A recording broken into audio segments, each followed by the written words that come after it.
নমস্কার, আদাব। Crime petrol 10 থেকে আপনাদের সবাইকে স্বাগত। আজ আমরা আপনাদের দেখাচ্ছি রেশমি তিনাইকার আর মঞ্জু প্রজাপতির কাহিনীর দ্বিতীয় তথা শেষ ভাগ। আমরা জানবো কি করে এদের দুজনের জীবন একে অন্যের সঙ্গে জড়িয়ে পড়ল আর কিভাবে সেই রহস্যের জট খুলল। 2000 সালে মুম্বাইতে রেশমি তিনাইকার আর তার ট্যাক্সি ড্রাইভার স্বামী সন্দীপ তিনাইকারের ঘরে একটি ছেলে জন্ম নেয়। তার নাম রাখা হয় আশিস। 2008 সালে গুজরাটের সুরাটে মঞ্জু প্রজাপতি এবং তার মিল ওয়ার্কার স্বামী হরিশ প্রজাপতির বাড়িতেও একটা ছেলে জন্ম নেয়। তার নাম রাখা হয় দীপক। মুম্বাইয়ের রেশমি তিনাইকার আর সুরাটের মঞ্জু প্রজাপতি সম্পূর্ণ অজ্ঞাত ছিলেন যে এই দুই মহিলার মধ্যে আসলে কিসের সম্পর্ক। 2004 সালে রেশমির ছেলে আশিস মারাত্মক রকম অসুস্থ হয়ে পড়ে। তার মাথায় এমন চাপ পড়ে যে সে কোমায় চলে যায়। রেশমি আর সন্দীপ সম্পূর্ণভাবে ভেঙে পড়ে। 1 বছর পর লাগাতার দুশ্চিন্তা আর টেনশন ড্রাইভার সন্দীপের শরীরে প্রভাব ফেলে আর সে হার্ট অ্যাটাক করে মারা যায়। রেশমি আরো একটা ধাক্কা খায়। তার ছেলে আশিস তখন কোমায় ছিল।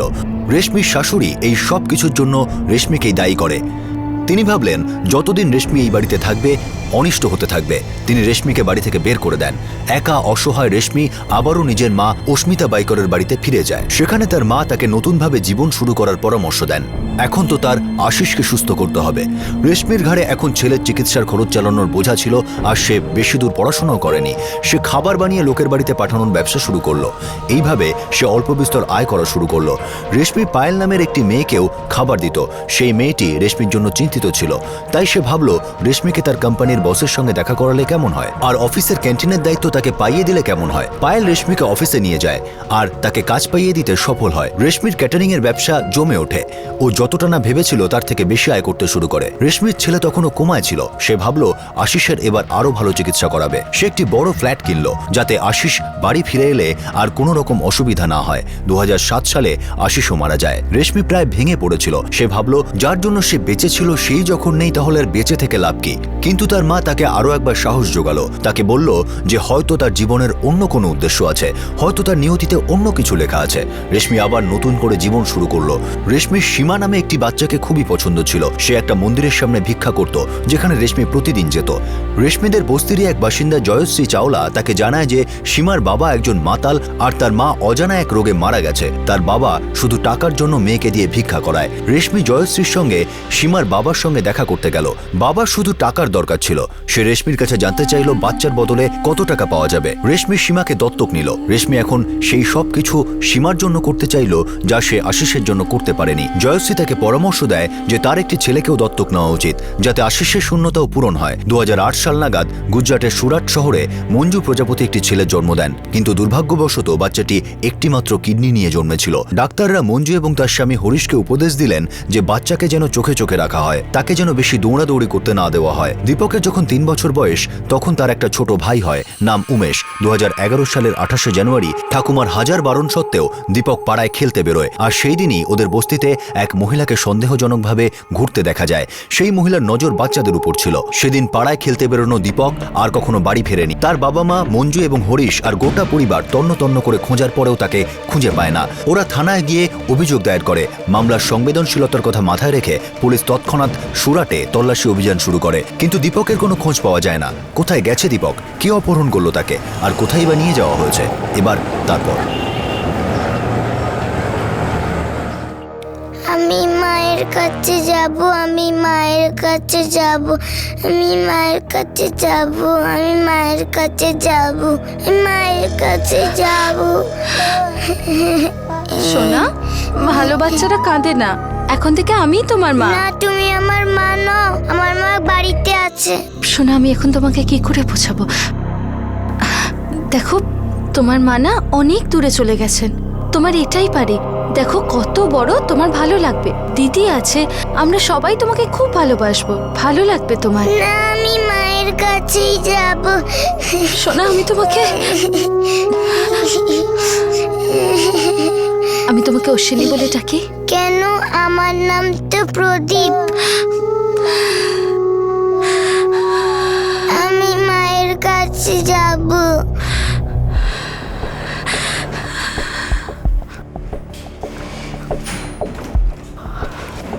স্যার 2 সপ্তাহ হয়ে গেছে। সুরাটের সমস্ত জায়গায় খুঁজে দেখেছি কিন্তু প্রদীপের কোনো খবরই পাওয়া যায়নি। কিন্তু এটা কিভাবে সম্ভব?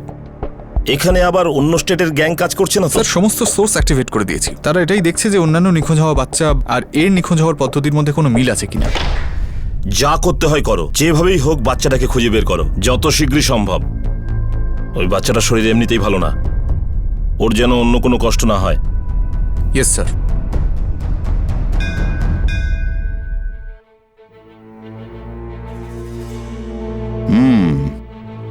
আপনি একদম চিন্তা করবেন না, আপনি আপনার ছেলেকে অবশ্যই ফিরে পেয়ে যাবেন। কিন্তু কবে পাবো বলুন তো? আমার ছেলের শরীর ভালো নেই, আমার সবসময় ভয় লাগে ওর কিছু খারাপ না হয়ে যায়। এটা বলা ভীষণ শক্ত ব্যাপার। ভগবানের ওপর বিশ্বাস রাখো।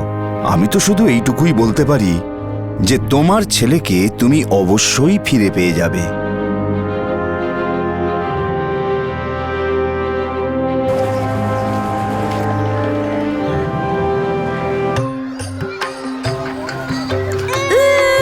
এই নে দিদি।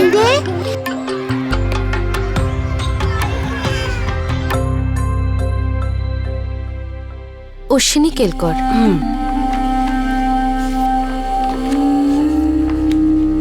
আপনি বাচ্চার বার্থ সার্টিফিকেট দেননি? ম্যাডাম আসলে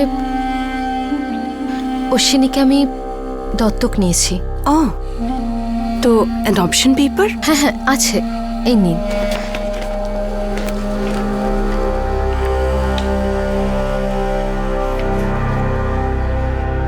অশ্বিনী, তুমি একটু বাইরে গিয়ে বাচ্চাদের সাথে খেলবে।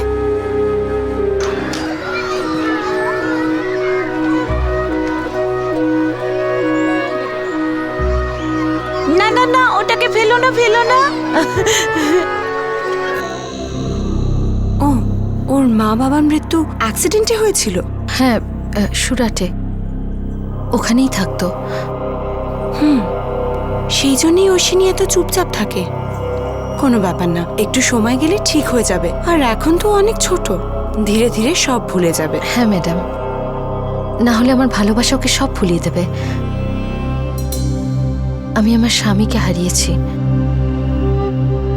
আমার নিজের ছেলে 4 বছর কোমায় ছিল, তারপর আমি ওকেও হারিয়ে ফেলেছি। হারিয়ে ফেলার কষ্ট কি হয় আমি জানি, কিন্তু অশ্বিনীকে আমি কোনো কিছুর অভাব বুঝতে দেব না।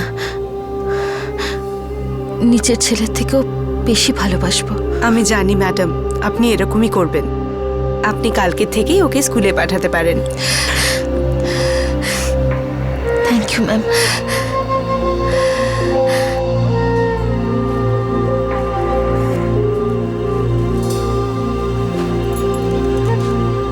বিশ্বাস করুন মঞ্জু দেবী, আমরা চেষ্টার ত্রুটি রাখিনি। যতদিন আপনার ছেলেকে না পাওয়া যাচ্ছে আমরা শান্তিতে বসবো না। আমি আপনার কষ্ট বুঝতে পারছি, আমাদের আরেকটু সময় দিন। আর কতদিন স্যার? 3 মাস হয়ে গেল প্রদীপ হারিয়ে গেছে। শুধু আমি নিজেই জানি এক একটা মুহূর্ত আমি কিভাবে কাটাই। যা কিছুই হোক না কেন আপনার ছেলে আপনার কোলে ফিরে আসবে, আপনি চিন্তা করবেন না। ব্যাস আর কয়েকটা দিন। স্যার, জন্ম থেকেই ওর একটা কিডনি কম। খুব খুব যত্ন করে ওকে আমরা বড় করেছি। দিনরাত শুধু আমার একটাই চিন্তা হয় যে কোথায় আছে ও, কেমন আছে, ঠিক আছে তো আমার ছেলেটা? খুব দুর্বল ও, খুব দুর্বল।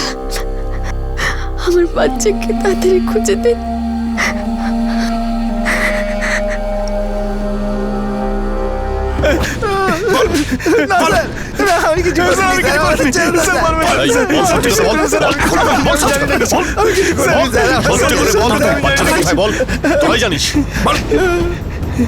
সন্দীপ বললো কিছু? স্যার, এরা সবাই বাচ্চা কিডন্যাপ করেছে, কিন্তু এরা বলছে যে ওই বস্তি থেকে নাকি এরা কেউই বাচ্চা কিডন্যাপ করেনি। সব কটা বাচ্চার খোঁজ নাও, খুঁজে বার করো। স্যার, বাচ্চাদের খোঁজ তো পাওয়াই যাবে, তবে তার জন্য আমাদের পুরো টিমটা কাজে লাগাতে হবে। যেটা করতে হয় করো, হয়তো ওদের সাথে প্রদীপকেও পেয়ে যেতে পারি। Yes sir.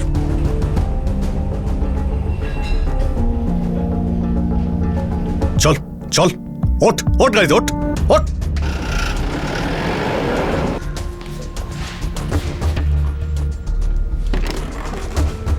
স্যার, 8-9 জন বাচ্চাকে খুঁজে পাওয়া গেছে, কিন্তু প্রদীপ তো এদের মধ্যেও নেই।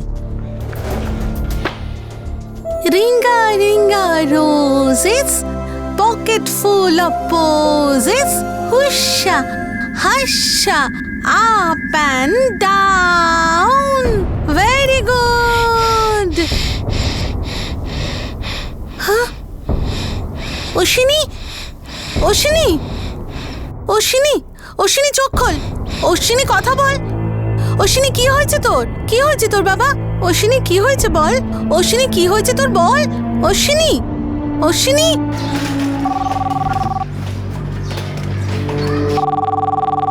হ্যাঁ শোনো, আজকে কিন্তু বিরিয়ানি হবে, আর আগের দিনের বিরিয়ানিটা কিন্তু খুব একটা ভালো হয়নি। সীমা, দেখো তো কার ফোন এসেছে। দেখছি মা। হ্যালো মনোজ দাদা, দেখুন ওখানে কি হচ্ছে। আরে বাবা, দুধটা তো মা অশ্বিনী স্কুল থেকে ফোন এসেছে, ও পড়ে গেছে। কি?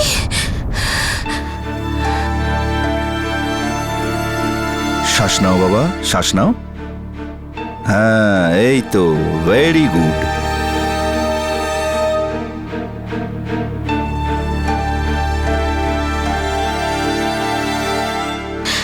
এমনিতে তো ঠিকই আছে, কোনো সমস্যা তো দেখতে পাচ্ছি না, কি তাই না? কিন্তু টিচার বললেন যে প্রথমে ব্যথা হচ্ছিল, তারপর পড়ে গেল।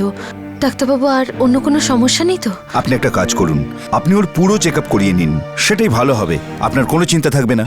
আমি একটা কাজ করছি, আপনাকে কিছু টেস্ট লিখে দিচ্ছি, আপনি সেটা করিয়ে নেবেন, ঠিক আছে?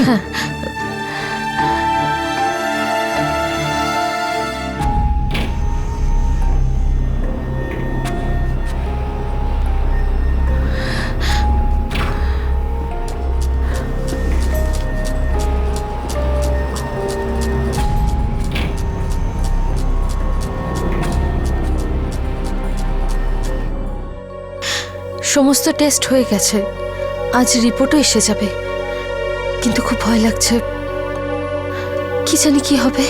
সব ঠিক হবে, আপনি চিন্তা করবেন না, আমরা এখানে অশ্বিনীর বেশি খেয়াল রাখবো। Thank you.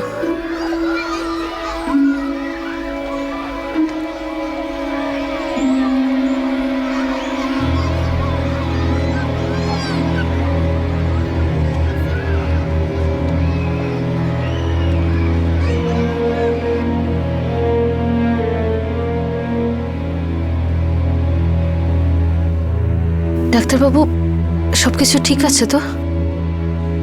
আশ্চর্য ব্যাপার, আপনি ওর মা, আপনি এটা জানেন না কি জানি না।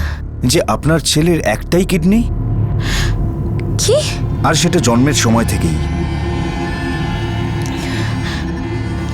আসলে ডাক্তারবাবু, অশ্বিনী আমার ছেলে নয়, ওর বাবা আর মা অ্যাক্সিডেন্টে মারা গেছেন, তাই অশ্বিনী আমার দত্তক নেওয়া ছেলে। কিন্তু আপনাকে এটা খেয়াল রাখতে হবে, এই বাচ্চাটার খেলাধুলো ছুটোছুটি বেশি করা চলবে না। এমনি তো অসুবিধা কিছু নেই, কিন্তু ওর দ্বিতীয় কিডনি ট্রান্সপ্ল্যান্ট করতে আমাদের কয়েক বছর সময় লাগবে। কয়েক বছর? হ্যাঁ, কিন্তু ততদিন আপনাকে এই ব্যাপারটা খেয়াল রাখতে হবে যে এই বাচ্চাটা কোনোভাবে ক্লান্ত না হয়ে যায়, যা ওর পক্ষে ক্ষতিকর হবে। আশিস, কি হয়েছে? আশিস, আশিস চোখ খোল বাবা। আয় আশিস, আশিস, আশিস। এটা আমার না, এটা আমার। নীল চাদরটা তোর, এটা আমার। না না এটা আমার। অশ্বিনী, সীমা, কি হয়েছে? কেন ঝগড়া করছো? কি হয়েছে? চাদর নিয়ে নিচ্ছে। না মা, ও আমার চাদর নিয়ে আরে নিচ্ছে। অশ্বিনী সোনা, এটা তোমার নয়, এটা সীমা দিদি। দিয়ে দাও, এটা আমার। দিয়ে দাও ওকে, আমি তোমাকে তোমারটা দিচ্ছি। হ্যাঁ, বলছি তো এটা আমার। এভাবে জেদ করে না, দেখো ঝগড়া করতে নেই। না এটা আমার চাদর। সীমা, তুমি বড় না, মেনে নাও, দিয়ে দাও ওকে, আমি তোমাকে নতুন একটা এই দেবো। নে, আমি নতুন চাদর নেব। আরে ঝগড়া কেন করছো সোনা? এখানে যা কিছু আছে সেগুলো তো তোমার আর সীমা দিদিরই। যেটা আমার সেটা আমার, যেটা সীমা দিদির সেটাও আমার।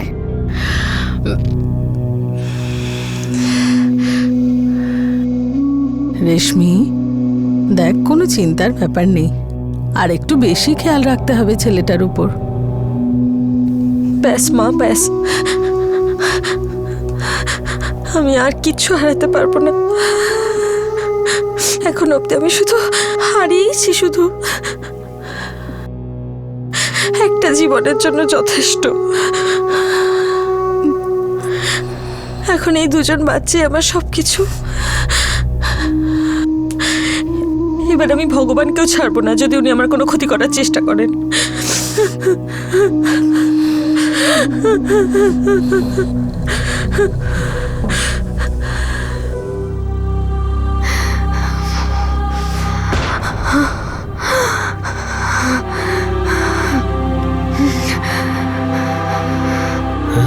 মঞ্জু, কি হয়েছে মঞ্জু? শোনো শোনো, আমি স্বপ্ন দেখলাম, খুব খারাপ স্বপ্ন। আমাদের প্রদীপের খুব খারাপ কিছু একটু হয়েছে, আমি দেখলাম। শুয়ে পড়ো মঞ্জু, দেখো একটু ভোলার চেষ্টা করো। কেন নিজের শরীরটা এইভাবে খারাপ করছো? দেখো, আমাদের পক্ষে যতটা সম্ভব আমরা চেষ্টা করেছি। এরপরে যে কি হবে সেটা ভগবানই জানেন। দেখো, উমেশ আছে তো, আমাদের ওর খেয়াল রাখতে হবে। ঘুমিয়ে পড়ো।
রেশমি ম্যাডাম, নমস্কার। নমস্কার। কেমন আছেন আপনি?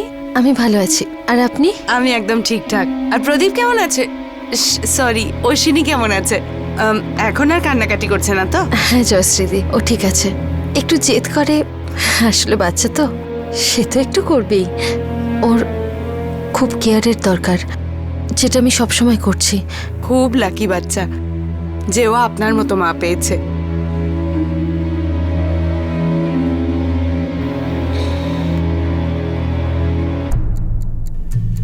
স্যার, ঠিক তো বলতে পারবো না। স্টেশনের সামনে গলিতে রামু নামে একটা লোক জুতো পালিশ করে, শুনেছি ওই নাকি সাহায্য করেছিল বাচ্চারা তুলতে।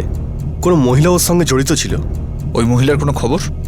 আমি ঠিক বলতে পারবো না স্যার, কিন্তু স্যার যখন আপনারা বাচ্চারা খোঁজ শুরু করেছিলেন তখন থেকে এই জুতো পালিশ করার লোকটাকে এখানে দেখাই যাচ্ছিল না স্যার।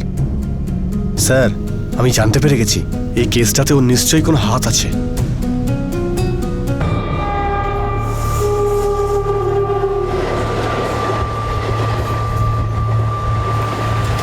পালিশ পালিশ, আসুন আসুন দাদা।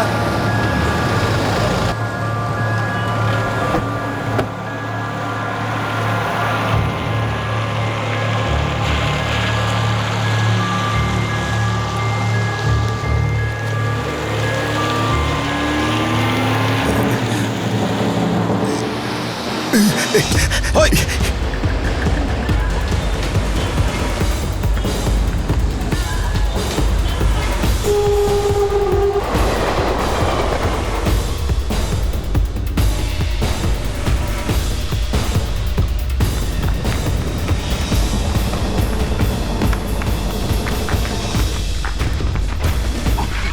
আরে কি হলো? আমি কিচ্ছু করিনি স্যার, আমাকে কেন ধরছেন? কিছু না করলে পালাচ্ছিলি কেন? চল ছেড়ে দিন স্যার। গাড়িতে তোলো।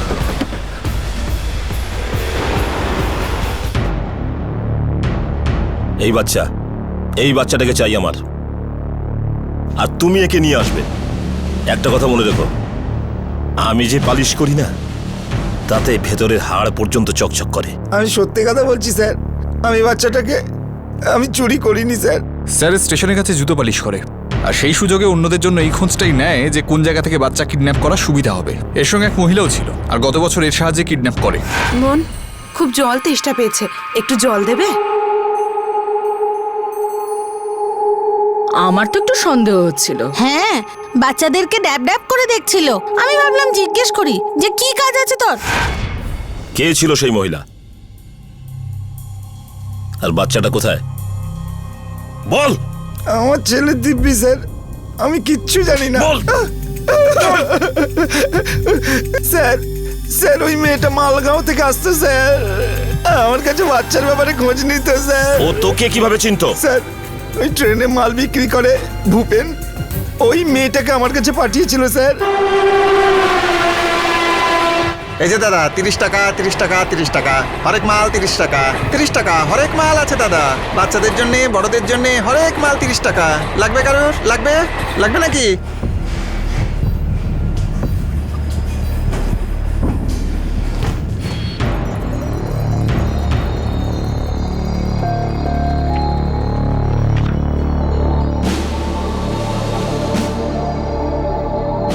এক বছর আগের কথা স্যার, সত্যি ওই মেয়েটাকে ছিল আমার মনে। এখন মনে পড়েছে? সত্যি আমার মনে নেই স্যার, জানি না স্যার, সত্যি বলছি আমি জানি না স্যার, সে ছেড়ে দিন স্যার। স্যার ওকে এত মারার পরেও ও তো কিছু বলতেই পারছে না। ও তো এটাও বলতে পারছে না যে ওর সঙ্গে ঠিক কোন ট্রেনে মহিলার দেখা হয়েছিল, মুম্বাই থেকে আসার ট্রেনে নাকি যাওয়ার ট্রেনে। এটা কি পাগলের মতন কথা? স্যার এই কেসটা নিয়ে আমরা কাজ করছি 6 মাস হয়ে গেছে। ইতিমধ্যে এই কাজের সঙ্গে জড়িত কত লোককেই তো আমরা ধরেছি, আর কিডন্যাপ হওয়া কত বাচ্চাকেই তো উদ্ধার করা হলো, কিন্তু এই প্রদীপের তো কোনো খবরই পাওয়া যাচ্ছে না। স্যার কোনো বিশেষ উদ্দেশ্যে প্রদীপকে কিডন্যাপ করা হয়নি তো? হতে পারে, কিন্তু এর কারণটা কি?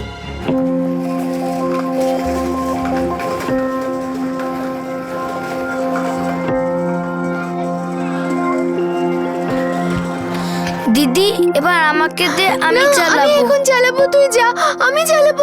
কেন? ছাড় না আমাকে, চালাতে দে না না যা না এখান থেকে, ছাড়। মা, হ্যাঁ ওই মিলিন্স, মা আমার একটা সাইকেল চাই। সোনা এখন নয়, যখন তুমি বড় হয়ে যাবে 10 বছর বয়স হবে তখন আমি তোমায় সাইকেল দেবো। এখন কেন না? এখন কেন নয়? কারণ তোমার 10 বছর হয়নি তাই জন্য। দিদিও তো এখনো 10 বছরের হয়নি, ওরও তো 10 বছর হতে এখনো 3 মাস বাকি আছে, তাহলে ওকে সাইকেল দিয়েছো কেন? না সোনা, আমি বলে দিয়েছি না, দেখো তুমি এখন পেছনে বসো আর খুব মজা করো, ঠিক আছে? আমি পেছনে বসবো না, আমার সাইকেল চাই। পেয়ে যাবে, এর চেয়েও ভালো পাবে, কিন্তু যখন তোমার 10 বছর হবে তখন। কেন? আরে কেন? দেখো তোমার যদি ব্যথা লাগে, তুমি যদি পড়ে যাও। না আমি কিছু জানি না, আমার সাইকেল চাই, আমার সাইকেল পাবে চাই, না আমার বলে দিয়েছি তো, সাইকেল ব্যাস চাই। পাবে না। কেন? আরে বাবা কত প্রশ্ন করে, আমার কাছে সময় নেই তোমার এত প্রশ্নের উত্তর দেওয়ার। কেন উত্তর নেই?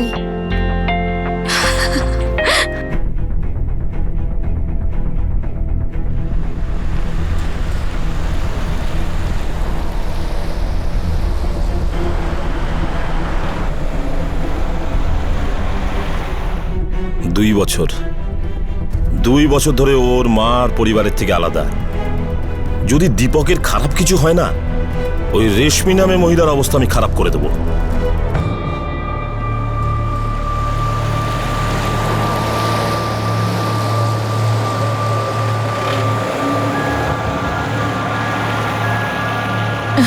এখান থেকে ডান দিকে।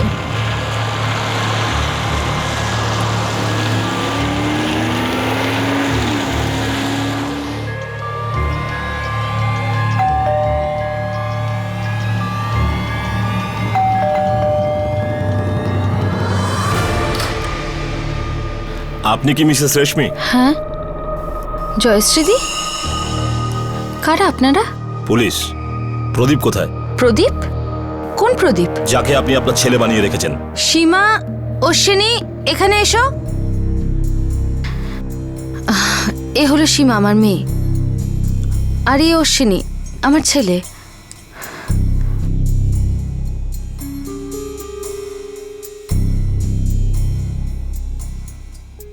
এটা অশ্বিনী না, এটা প্রদীপ, যে 2 বছর আগে সুরাট থেকে নিরুদ্দেশ। না স্যার, আপনার কোথাও ভুল হচ্ছে। বাবা প্রদীপ, 2 বছর ধরে তোমার মা তোমার জন্য অপেক্ষা করছে, তুমি তার কাছে যাবে তো? এটাই তো আমার মা। শুনেছেন আপনি? আর আপনি কি বলছেন চুরি করেছে জয়শ্রীদি? উনি কি বলছেন? জয়শ্রী দেবী আমাদের সবকিছু বলেছেন, এখন আর লুকিয়ে কোনো লাভ হবে না।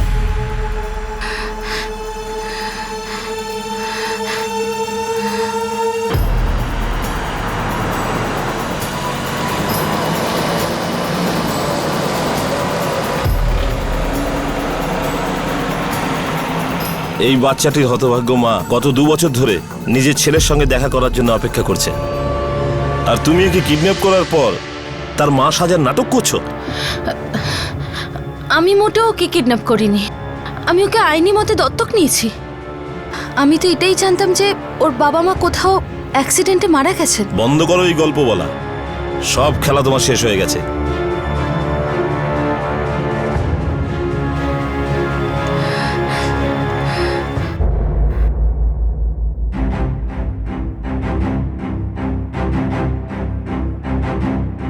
এই সমস্ত অ্যাডাপশন পেপার নকল, ঠিক সেই রকম যেরকম আপনি এই মেয়েটার পেপারস দেখিয়েছিলেন। একেও আপনি কিনেছিলেন? না স্যার, আমি তো একেও দত্তক নিয়েছি। জয়শ্রীদি আমাকে এই ব্যাপারেও সাহায্য করেছিল। জয়শ্রীদি বলো না। জয়শ্রী দেবী কি বলবেন? ও তো আপনার ব্যবসার একটা বুড়ে মাত্র। পার্থক্য শুধু একটাই, এইবার উনি হাতে নাতে ধরা পড়ে গেছেন।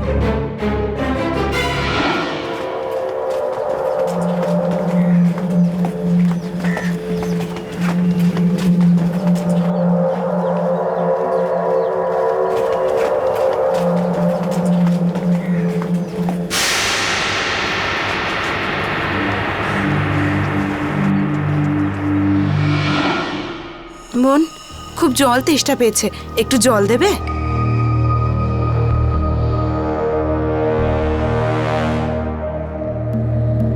ধন্যবাদ।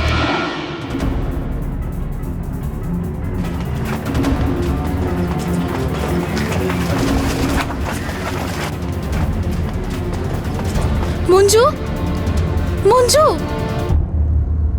শিলা, কি হয়েছে? 2 বছর আগে যখন প্রদীপ নিখোঁজ হয়েছিল তখন আমি এক মহিলাকে দেখেছিলাম। আজ আমি আবার ওই মহিলাকে দেখলাম। আমার তো মনে হয় প্রদীপকে ওই নিয়ে গিয়েছিল।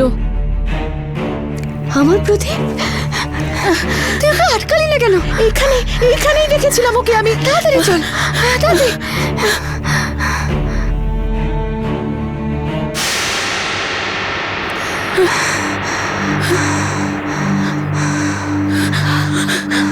ওই যে, তাড়াতাড়ি এসো।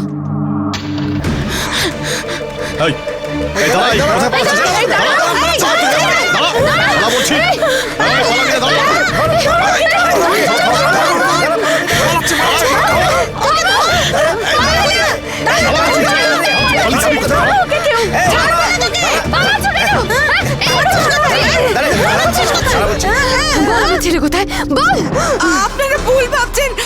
আমি কি করে জানবো আপনার ছেলে কোথায়? আমাদের থেকে পালাচ্ছিস কেন? আমার মনে হলো আপনারা আমায় মারবেন। দেখ, সত্যি সত্যি বল, সত্যি করে বল যে আমার ছেলে কোথায়। আর যদি তুই সত্যি কথা না বলিস না, আমি তোকে মেরে ফেলবো। একে পুলিশের কাছে নিয়ে চলো। পুলিশের ডান্ডা খেলে না সব সত্যি কথা বলে দেবে।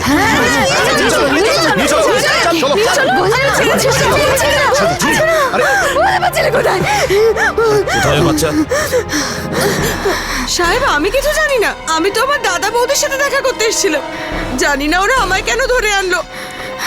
স্যার এই দেখুন, বাচ্চা চুরি করার পর তাকে চুপ করিয়ে রাখার জন্য সমস্ত জিনিস ব্যাগে নিয়ে ঘুরছে।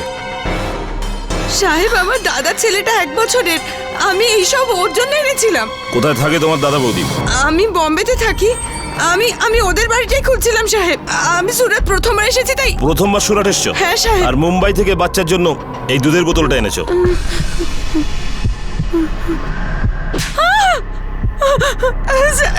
সত্যি কথা বলো, এই মহিলার বাচ্চা কোথায়?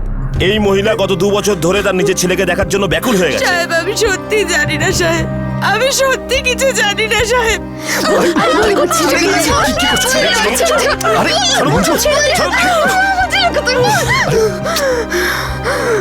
দেখো জয়শ্রী দেবী, তুমি একটা কথা ভালোভাবে জেনে নাও। এই মহিলা এখন খুব রেগে রয়েছেন। তুমি ওর বাচ্চা চুরি করেছো ওর কাছ থেকে। আমি ওকে আটকাতে পারবো না। ওর সব রাগ তোমার উপর উগরে দেওয়ার আগে আমাকে সত্যি কথা বলো।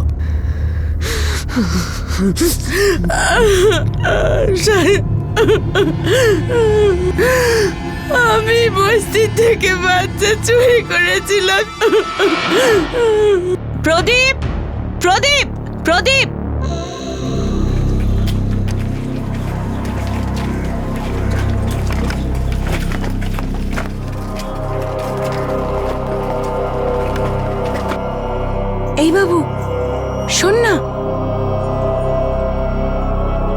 আরে বাবু শোন না, বাবু তোমার নাম কি?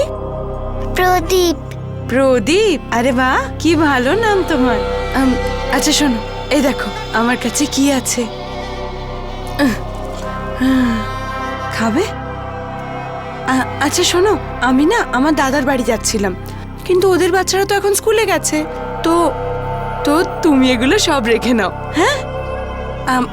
আচ্ছা শোনো, আমার কাছে বাড়িতে না আরো অনেক চকলেট আছে, খাবে? তারপর আমি ওকে মুম্বাই নিয়ে যাই। মুম্বাই? বল বল কোথায় আমার প্রদীপ? আমি আমার ছেলেকে হারিয়েছি, নিজেই পরিস্থিতির শিকার। আমি যদি জানতে পারতাম যে ওকে কিডন্যাপ করা হয়েছে, তাহলে আমি আমার নিজের স্যার আমি জীবন দিয়ে ওকে ওর মায়ের কাছে পৌঁছে দিতাম।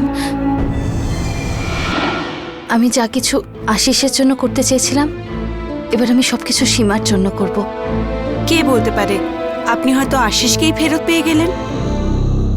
নিশ্চয়ই এরম কোনো ছেলে আছে যার মা বাবা আর বাড়ির প্রয়োজন আছে, আর তার মধ্যে আপনি আশিসকেও পেয়ে যাবেন। আমি তো জয়শ্রীদিকে, ওনাকে দেখে আমি তো বুঝতেই পারিনি যে উনি এরকম কিছু করতে পারেন। কিছুদিন বাদে ও অশ্বিনীকে আমার কাছে নিয়ে এলো। প্রদীপকে? হ্যাঁ, প্রদীপকে।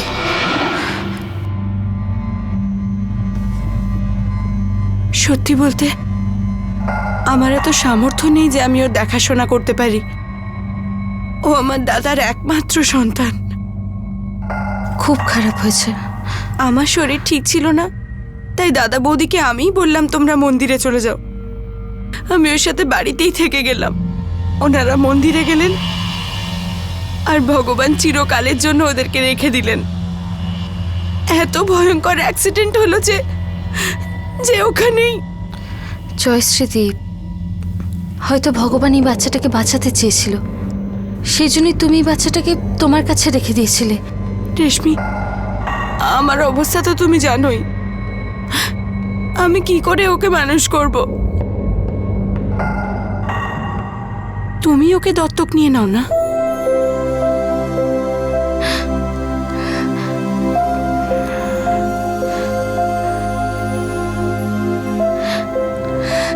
হ্যাঁ নিশ্চয়ই, কিন্তু তাতে তোমার অসুবিধা হবে না তো?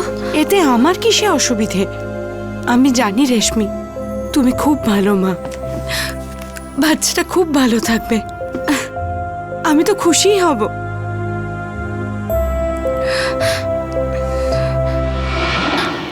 আমার তো সন্দেহজনক কিছু মনে হয়নি, আর ওকে দত্তক নেওয়ার জন্য যা যা আইনি কাজকর্ম তা তো আমি করেই ফেলেছিলাম, আর ওকে ওকে খরচও দিয়ে দিয়েছিলাম। এই সব অ্যাডাপশন পেপার জাল, এটা সম্পূর্ণভাবে বেআইনি। দেখুন স্যার, আমি নিজেই পরিস্থিতির শিকার। আমি আমার ছেলেকে হারিয়েছি, আমার স্বামীকেও হারিয়েছি। আমি কারোর সাথে এই অন্যায় করার কথা ভাবতেও পারি না। স্যার আমি যদি জানতে পারতাম যে ওকে কিডন্যাপ করা হয়েছে, তাহলে আমি আমার নিজের জীবন দিয়ে ওকে ওর মায়ের কাছে পৌঁছে দিতাম, কারণ আমি জানি যে বাচ্চা হারানোর কষ্টটা কি। এই ছোট্ট সীমাকে তো আমি আমার নিজের মেয়ে বলে মনে করি। দেখুন স্যার, আমি এরকম কোনো নোংরামোর সাথে যুক্ত নই। আজ ভগবানের আশীর্বাদ আমার কাছে সবকিছু আছে, শুধু শুধু সেই সবকিছু আমি এই বাচ্চা দুটোকে দিতে চাই।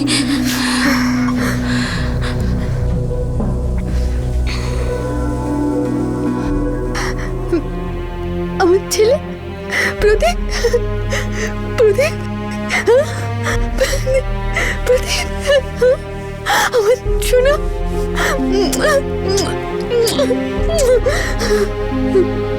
জানিস বাবা, মা তোকে ছাড়া কত কষ্টে ছিল, জানিস তুই?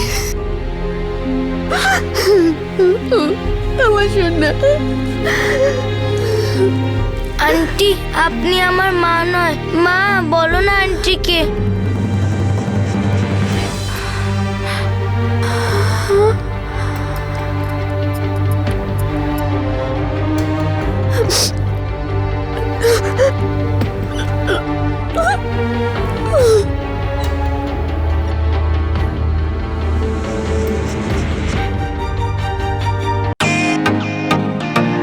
ওয়েলকাম টু বিটেন ওয়ার্ল্ড।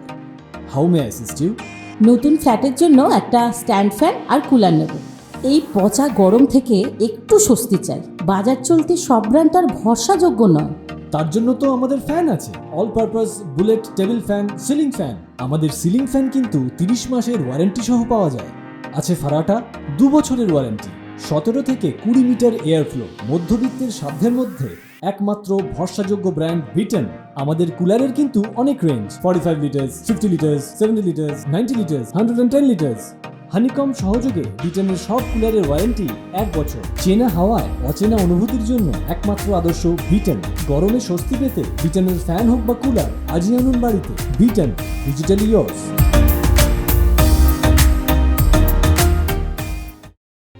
আন্টি, আপনি আমার মা নয়।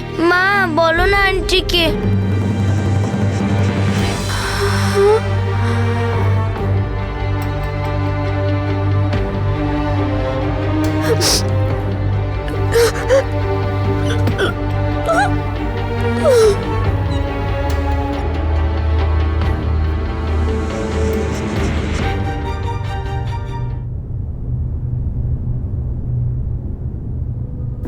আমাকে বিশ্বাস করুন, আমি জানি যে আপনি কতটা কষ্ট পেয়েছেন, আর এখন আপনার কেমন লাগছে।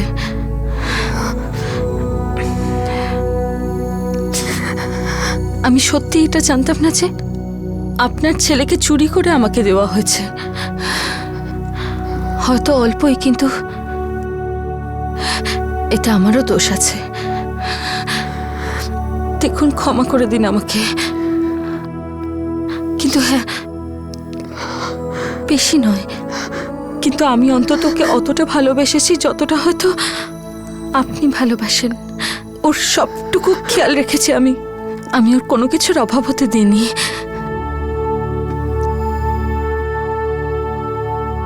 ও যখন আমার কাছে এসেছিল তখন খুব ছোট ছিল, সেই জন্যই ওর আপনার কোনো কথা মনে নেই। কিন্তু আমি আমার বাচ্চাকে 9 মাস পেটে ধারণ করেছি।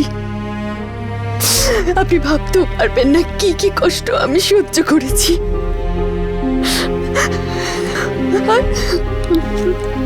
আর সারাদিন রাত আমি এটাই চিন্তা করেছি যে আমার বাচ্চার কোনো ক্ষতি না হয়ে যায়। আর আপনি জানেন আমার বাচ্চার কি সমস্যা? জানেন আপনি?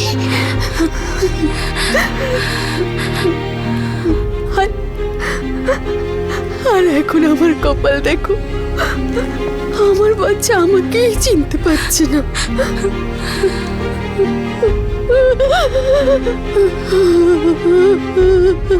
ও আপনারই ছেলে,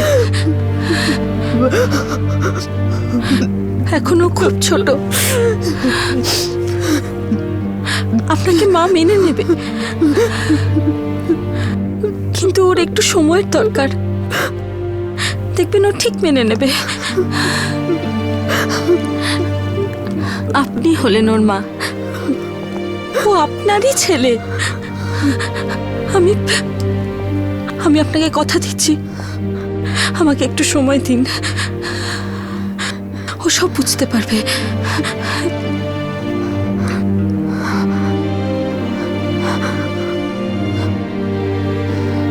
জানো সোনা,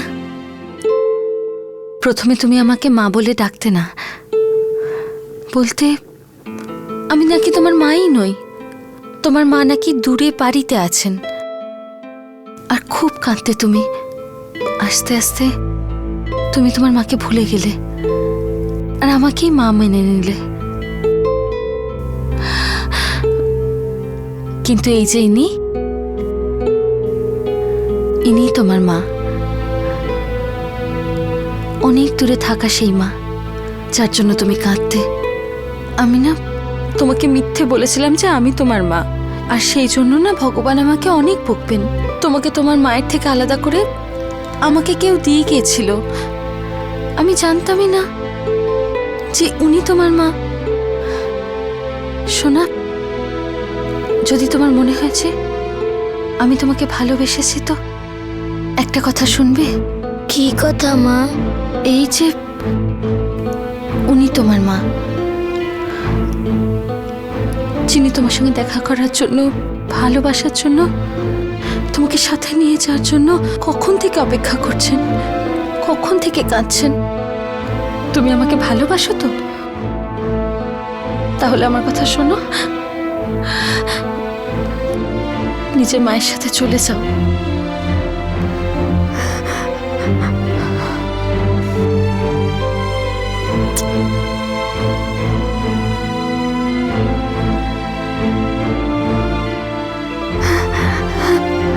প্রদীপ, আমার সোনা।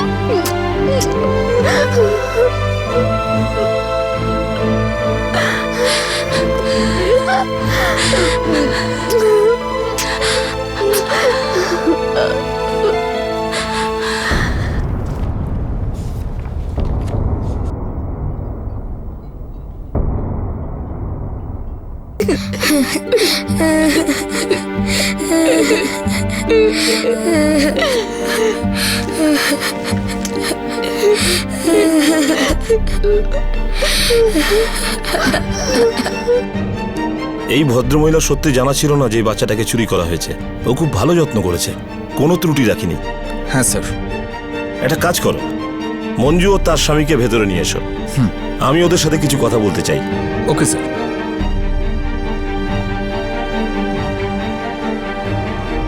দেখুন, আমাদের পুলিশের কাজ হলো অপরাধ দমন করা আর অপরাধীদের শাস্তি দেওয়া। আপনার ছেলেকে কিডন্যাপ করা হয়েছিল, অপরাধ হয়েছিল, অপরাধীরা নিশ্চয়ই শাস্তি পাবে। কিন্তু আমি আপনাদের একটা কথা এখতিয়ারের বাইরে গিয়ে অবশ্যই বলবো। আমার পরামর্শ, পছন্দ হলে ভালো, নাহলে ভুলে যাবেন। হ্যাঁ বলুন। এই রেশমি নামের মহিলা আপনার ছেলের খুব ভালোই যত্ন আত্তি করেছে। আপনার ছেলের যে একটা কিডনি নেই সেটাও উনি জানতেন, আর সেই জন্য তিনি রেগুলারলি ডক্টরের কাছে চেক আপের জন্য নিয়ে যেতেন। উনি প্রদীপের চিকিৎসার জন্য প্রচুর টাকা খরচা করেছেন। আমি এও জানি জীবনে টাকা খরচা করাটাই সবকিছু নয়, কিন্তু ওই মহিলা ওই সবকিছুই করেছে যেটা একজন মায়ের কর্তব্য। এটা দেখে এটাই মনে হয় যে তারও মমত্ববোধ আছে, মাতৃত্ববোধ আছে। উনি প্রদীপকে মানুষ করার জন্য কোনো ত্রুটি রাখেননি। হয়তো প্রদীপের জন্য এতটা আপনারাও করতে পারতেন না, এটা আপনারাও জানেন। আমি বুঝতে পারছি এই 2 বছর আপনাদের কিভাবে কেটেছে, আপনাদের উপর দিয়ে কি গেছে। এটা একজন মানুষের অন্য মানুষকে সুপরামর্শ হিসেবেই ধরুন। প্রদীপকে রেশমি দেবীর কাছেই থাকতে দিন, তার ছেলে হয়ে। তার উপযুক্ত দেখাশোনা হবে। আর রেশমি তো এটাও বলছে না সে আপনাদের ছেলে নয়, সেও একজন মা যে নিজের সন্তানকে হারিয়েছে। আর আমি আপনাদের আসলে এটাই বোঝাতে চাইছি যে দীপকের 2টো মা, আর দুজনেই তাকে সমানভাবে ভালোবাসে। এটা দীপকের সৌভাগ্য ছাড়া আর কি বলা যেতে পারে।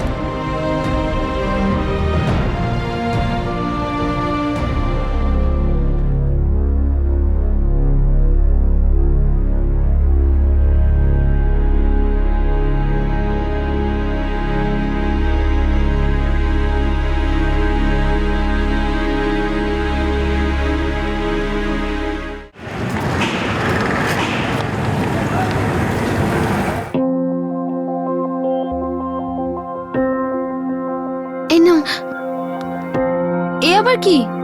কিভাবে চুল বেঁধেছো? ছাড়ো না, আজকাল সবাই এরকমই করে। পিছনে নাও ওটাকে। আরে না মা, ছাড়ো। মা দেখো না, আমার ব্যাগটা ছিঁড়ে গেছে। ওর ব্যাগ তো সবসময় ছিঁড়ে যায়, এবার ওকে নতুন ব্যাগ কিনে দিতে তোর হবে। থেকে আমার বেশি বই তো, তাই ছিঁড়ে গেছে। ব্যাস ব্যাস ব্যাস, দেখাও আমাকে। ওহো, ঝগড়া করবে না। মা আমার তাও নতুন ব্যাগ চাই। সোনা, নষ্ট হওয়া জিনিস ঠিক করে নিতে হয়। যদি কোনো জিনিস পুরনো হয়ে যায় তাহলে সেটা ফেলে দিতে হবে, তার তো কোনো মানে নেই। ঠিকও তো করা যায় না। দেখো, ঠিক হয়ে গেছে তোমার ব্যাগ। চলো এসো, নিয়ে নাও। আজকে তো নিয়ে নিচ্ছি, কালকে আমার নতুন ব্যাগ চাই। নিয়ে নাও। যাও যাও যাও যাও। Bye bye. আনবিলিভেবল, অবিশ্বাস্য, অকল্পনীয়, কিন্তু সত্যি। অশ্বিনের এখন 2 জন মা। প্রথমজন যে তাকে জন্ম দিয়েছিল, আর দ্বিতীয়জন যে তাকে দত্তক নিয়েছে, যিনি এটা জানতেনই না বাচ্চাটাকে আসলে অপহরণ করা হয়েছিল। অশ্বিনের আসল মা মঞ্জু মনে কষ্ট পেলেও কিন্তু এটা স্বীকার করে নেন যে রেশমি অশ্বিনের লালন পালন একজন মায়ের মতোই করতে পারবে। রেশমিও খোলা মনে মঞ্জুর সিদ্ধান্ত মেনে নেয়। দুজন মা মিলে এটা ঠিক করে যে অশ্বিন রেশমির সঙ্গেই থাকবে, আর এটাও ঠিক হয় যে মঞ্জু অশ্বিনের সাথে দেখা করতে আসবে। আর রেশমি মাঝে মাঝেই অশ্বিনকে তার আসল পরিবারের সঙ্গে দেখা করাতে সুরাটে নিয়ে যাবে। মঞ্জুর সিদ্ধান্ত মেনে নেওয়ার আগে রেশমি তার কাছে আরো একটি শর্ত রাখল। সত্যি আপনার মন অনেক বড়, কিন্তু আরেকটা কথা আছে। যদি অশ্বিনী প্রদীপ যা কিছু পাচ্ছে সেটা যদি ওর ভাই না পায় তো আমার খুব খারাপ লাগবে। আপনার কাছে অনুরোধ আছে, উমেশ যতদূর পড়াশোনা করতে চায় তার সব খরচ আমি দেব। না, এটা ভুল ভাববেন না। আমার কাছে আছে তাই আমি দেব, আর এটা করতে পারলে আমার খুব খুশি হবে।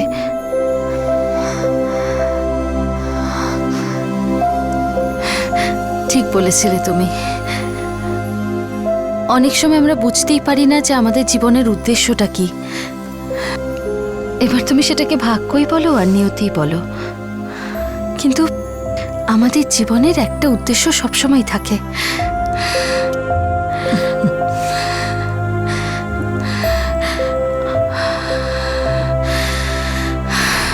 জয়শ্রী চাওলা যে ছেলেটাকে সুরাট থেকে অপহরণ করেছিল, তাকে জিজ্ঞাসাবাদ করে এটাও জানা যায় যে সে অনেক দিন ধরেই অপহরণের এই কাজ চালাচ্ছে। ঠিক একইভাবে সে অন্য এক শহর থেকে একটা বাচ্চাকে চুরি করে মুম্বাইতে বিক্রি করেছিল। সেই মামলাতেও আসল বাবা মা বাচ্চাটাকে আইনত দত্তক দিয়ে দিয়েছিল। জয়শ্রী চাওলা এখন জেলে আছে। সে আর কত বাচ্চার অপহরণের সঙ্গে যুক্ত সেটা এখনো জানা বাকি আছে। একটা কথা চালু আছে যে ভগবানও আছে আর শয়তানও আছে, কিন্তু সত্যিটা হলো আমাদের সবার ভিতরে যেমন ভালো আছে তেমন খারাপও। এর মধ্যে যেটাকে আমরা বিশ্বাস করি আর যেটাকে নিজেদের মধ্যে বেড়ে উঠতে দিই, আমরা সেরকমই তৈরি হই। সেটাকেই আমরা একে অন্যের কাছে, গোটা পৃথিবীর কাছে পৌঁছে দিই। আমরা সেরকম পৃথিবীই তৈরি করি। আপনাদের সাথে আবার দেখা হবে ক্রাইম পেট্রোল 10 থেকে আরও একটা নতুন কেস নিয়ে। ততক্ষণ নিজের খেয়াল রাখবেন, সুরক্ষিত থাকবেন, আর মনে রাখবেন নিজের ভিতরে শয়তানকে নয় ভগবানকে বাড়তে দিন। জয় হিন্দ।